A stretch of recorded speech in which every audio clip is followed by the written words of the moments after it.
কোনোদিন একটা মানুষকে আমি সরি ছাড়া তর্ক করি নাই ভাইজান।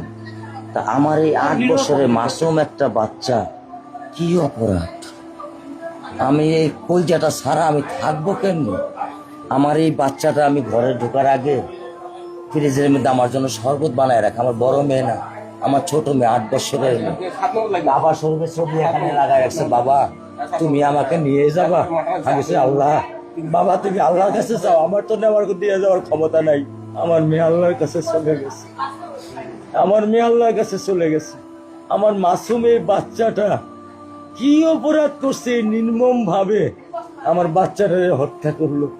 কি আমার ক্ষতি, কি আমার অন্যায়, কি আমার দোষ? আমি একটু জানতে চাই আপনাদের কাছে।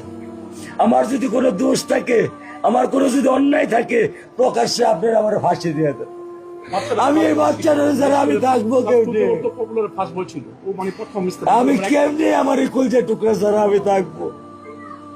আমার পক্ষে সম্ভব না। দিনে ও 50 থেকে 100টা কল দেয় আমারে,